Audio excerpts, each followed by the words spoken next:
अगर आपके बच्चे भी चैट जीपीटी, ग्रोक या डीप सीक जैसे एआई टूल्स का इस्तेमाल करता हुआ अपने होमवर्क कंप्लीट करने के लिए या किसी भी एजुकेशन से रिलेटेड एक्टिविटी करने के लिए, तो हो सकता है कि आपके बच्चे का माइंड पूरी तरह से डेवलप नहीं हो पाएगी। अच्छा, तुम दो लोग बताओ कि 5 6 कितना होता है। 5 6 यहाँ भी बच्चे ने वही गूगल का शॉर्टकट अपनाया।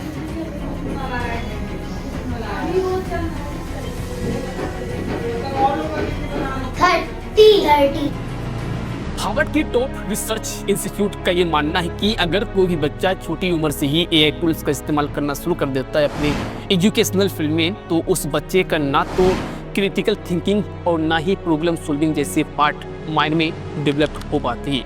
यानी कि जब भी उस बच्चे का असल जिंदगी में चैलेंजेस आती है तो बच्चा ना तो पूरी कॉन्फिडेंस के साथ उस चैलेंजेस को फेस कर पाता है और ना ही टफ सिचुएशन में उस चैलेंजेस को हैंडल कर पाता है। If you're using AI to outsource yourself, then you're really you're kind of like outsourcing your critical thinking process.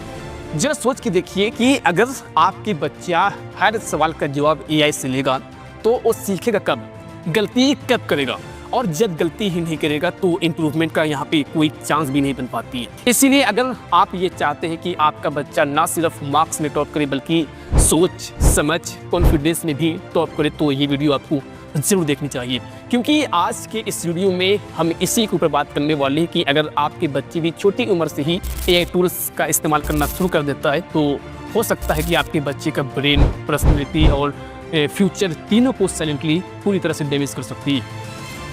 एआईफिकेशन confuse हो गए ना, तो देखिए ये बच्चे क्या कर रहे हैं। 50 multiplied by 20। इस वीडियो में टीचर ने बच्चों को मैथ का एक सिंपल मल्टीप्लिकेशन करने को बोला है। सुनो, एक काम करते हैं, हम लोग ना फोन पे से ना आंसर देख लेते हैं, किसी को क्या पता चलेगा। सुना आपने, बच्चे ने शॉर्टकट ले लिया और अपना दिमाग नहीं बल्कि कैलकुलेटर ब्रेन का यूज कर लिया।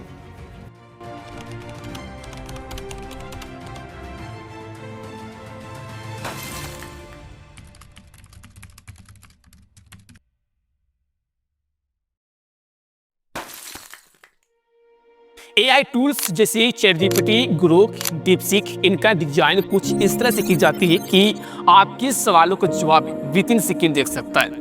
आप चाहे तो इनसे पोयम लिखवा लो या मैथ की सॉल्यूशन करवा लो या किसी भी तरह के कॉन्सेप्ट आप आसानी से सीख सकते हो। अगर सच कहूँ तो इनका यूज़ अगर सही तरीके से की जाती है ना, तो ये एक पावरफुल लर्निंग टूल भी बन सकता है। लेकिन समस्या तब शुरू हो जाती है जब एक छोटी उम्र के बच्चा जिनमें अभी क्रिटिकल थिंकिंग डेवलप हो रहा होता है, उस वक्त पे एक बच्चा के द्वारा एआई टूल्स का यूज़ एक शॉर्टकट के रूप में करने लग जाता है। और जब हर सवाल का जवाब हमें बनाया मिलने लग जाता है तो हम लोग सीखने की जर्नी को स्किप कर देते हैं। ना तो हम गलतियाँ कर पाते हैं, ना समझ पाते हैं और न ही ये सोच पाते हैं कि आखिर ये आंसर आया तो आया कैसे। और यहीं से दोस्तों असली समस्या शुरू हो जाती है एक बच्ची में। तो किस किस तरह की समस्या शुरू हो जाती है, आइए इस चीज़ को मैं आपको समझाने की कोशिश करता हूँ। तो सबसे पहला जो समस्या होती है वो ये है कि क्रिटिकल थिंकिंग और प्रॉब्लम सॉल्विंग जैसे स्किल आपके माइंड में डेवलप नहीं हो पाती है। आइए इस चीज़ को मैं एक एग्जाम्पल के जरिए समझाने की कोशिश करता हूँ। जैसे मान लेते हैं कि क्लास 1 का एक बच्चा है, उस बच्चे को मैं ये कहता हूँ कि बेटा अगर मैं आपको 10 रुपये देता हूँ और आपको 2 रुपया वाला चॉकलेट 3 पीस लेके आना है और आपको ये बताना है कि आपके पास टोटल कितना पैसा बचा। अगर वो बच्चा खुद से कोशिश किया होता तो शायद उसका दिमाग जोड़ने की कोशिश करता और सोचता कि अगर एक चॉकलेट का 2 रुपया, 2 का 4, 3 का 6 यानी कि 10 - 6 = 4। यानी कि इस दौरान वो बच्चा सीखने की कोशिश किया, एक लॉजिक सेट किया किसी भी क्वेश्चन को सोल्व करने का। लेकिन अगर वही बच्चा सीधा एआई से सवाल करता है तो विद इन सेकेंड उसको जवाब मिल जाता है। और यहीं से दोस्तों असली समस्या शुरू हो जाती है। इस दौरान जब हमें हर सवाल का जवाब बनाए मिलने लग जाता है ना, तो हम उस पर ज़्यादा दिमाग नहीं लगा पाते, ना हम तो उन पे सोच पाते हैं, ना गलतियाँ करते हैं और ना ही अपना दिमाग लगा पाते हैं कि अगर 2 की जगह पे 4 रुपया होता तो मेरे पास कितना चॉकलेट आता, 6 रुपया होता तो कितना चॉकलेट आता।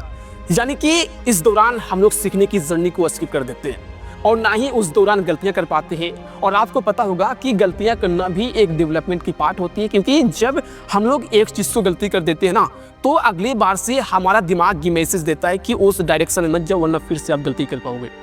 तो यही सबसे बड़ा समस्या होती है कि हम लोग सीखने की जर्नी को स्किप कर देते हैं और हमारे माइंड में क्रिटिकल थिंकिंग डेवलप नहीं हो पाती है।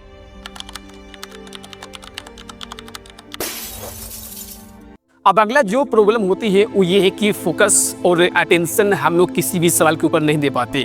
इस चीज़ को भी मैं एक एग्जांपल के जरिए समझाने की कोशिश करता हूँ। जैसे मान लेते हैं कि क्लास UKG का एक बच्चा है, उस बच्चे को मैं ये कहता हूँ कि बेटा अगर मैं आपको 5 एप्पल देता हूँ, आपकी मम्मी ने 5 एप्पल दिया और आपके पापा ने 5 एप्पल दिया, तो बताओ कि आपके पास टोटल कितना एप्पल हुआ।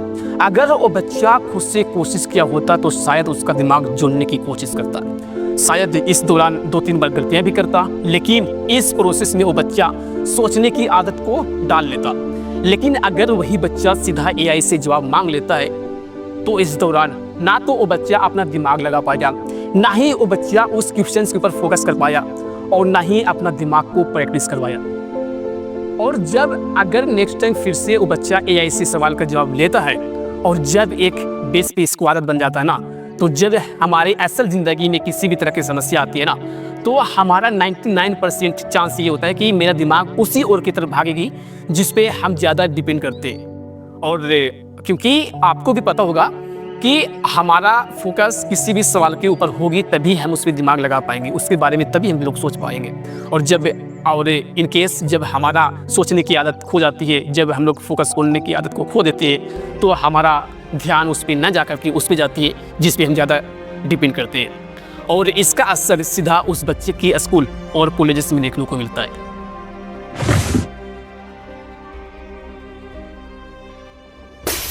अब अगला जो प्रॉब्लम होती है दोस्तों वो ये है कि लर्निंग गैप में बढ़ावा आ जाना।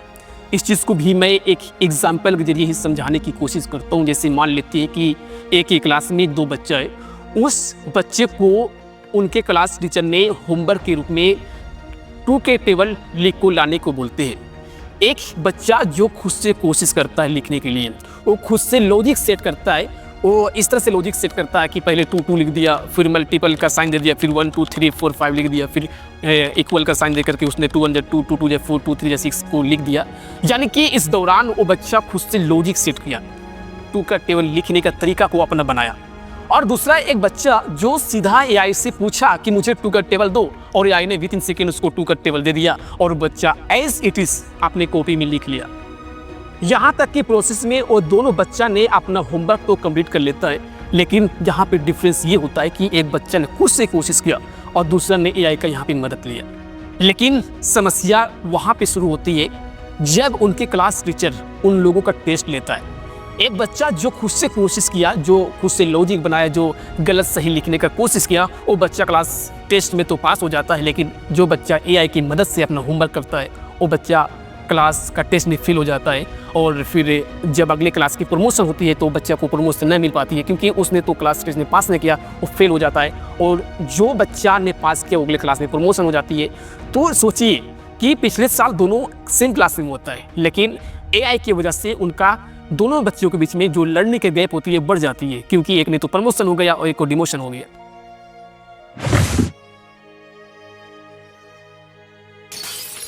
अब ये अगला जो प्रॉब्लम होती है ना भाई, वो ये है कि मिस इन्फॉर्मेशन की चांसेस बढ़ जाती है। इस चीज़ को मैं एक एग्जाम्पल के जरिए समझाने की कोशिश करता हूँ। जैसे मान लेते हैं कि एक बच्चे को उनके क्लास में महात्मा गांधी के बारे में कुछ लाइन लिखने को बोला जाता है। अब वो बच्चा घर पे आके सीधा AI को कहता है कि महात्मा गांधी के बारे में मुझे कुछ लाइन दे दो लिख करके। AI ने लंबा चौड़ा पूरा पैराग्राफ उसको लिख के दे देता है और एज इट इज़ वो बच्चा अपने कॉपी में लिख लेता है। और यहीं पे दोस्तों समस्या शुरू हो जाती है, क्योंकि अब हमको महात्मा गांधी के बारे में कुछ इन्फॉर्मेशन तो पता नहीं होगा ना। अब जो चीज़ें दिया हमको AI ने, हम तो वही लिख लिए। अब चाहे वो गलत हो या सही हो, इससे हमें कोई मतलब तो होती नहीं है। और आपको ये बात पता होनी चाहिए कि AI हमको गलत इन्फॉर्मेशन भी देती है। अब क्योंकि इनका जो काम करने का तरीका इस तरह से होती है ना कि गूगल पे या किसी भी सोर्सेस पे जो भी इन्फॉर्मेशन अवेलेबल होती है उसी इन्फॉर्मेशन को आपको प्रोवाइड करती है। अब चाहे उनके बारे में अच्छी चीज़ें हो या बुरी चीज़ें हो, वही चीज़ तो आपको देगी। अब इसकी कोई गारंटी थोड़ी होता है कि आपको सही चीज़ें दे रहा है या ख़राब चीज़ें उसके बारे में आपको दी जा रही है, क्योंकि भाई महात्मा गांधी के बारे में हर एक इंसान की थिंकिंग एक जैसा थोड़ी होता है। कोई उनके बारे में अच्छी अच्छी बातें लिखता होगा, कोई उनके बारे में कंट्रोवर्शियल चीज़ लिख देती होगी, और वही चीज़ आपको दे देता होगा लिख के AI और उसी चीज़ को आप कॉपी कर लेते होंगे। तो क्या इस बीच आप महात्मा गांधी के बारे में जानकारी ले पाए अच्छी चीज़ें? नहीं ले पाते। उनके बारे में आप गलत इन्फॉर्मेशन ले लेते हो और उनके बारे में अपने जो दिमाग में होती है जो इमेज बना लेते हो ना, वो गलत बना लेते हो। तो यही होती है, मिस इन्फॉर्मेशन की गैप बढ़ जाती है आपको अगर आप AI पे ज़्यादा रिलाई करने लग जाते हो तो। आपके बच्चों का दिमाग बिल्कुल एक खाली डब्बा के जैसे होता है। उस पर क्या और कैसे लिखा जाएगा ये आपके गाइडेंस के ऊपर डिपेंड करती है। AI एक बहुत ही पावरफुल टूल है, लेकिन हर एक पावरफुल टूल के जैसे अगर सही समय पे सही तरीके से उसको इस्तेमाल न की जाती है तो उसके फ़ायदे की जगह पे नुकसान ही देती है। इसलिए ज़रूरी है कि आप अपने बच्चों को शॉर्टकट ना दे करके उनको सही रास्ता दिखाइए, उनको गलतियां करने दें, उनको सीखने की मौका दीजिए, उनको सोचने की समय दीजिए। होमवर्क करना कोई काम नहीं है, बल्कि ये एक ट्रेनिंग होती है। इसलिए उसमें उस बच्चे को साथ दीजिए, ना कि AI जैसे खतरनाक टूल को उनका साथी बना करके उनको साथ छोड़ दीजिए। चलते हैं, मिलते हैं अगली वीडियो में। जय हिंद, जय भारत।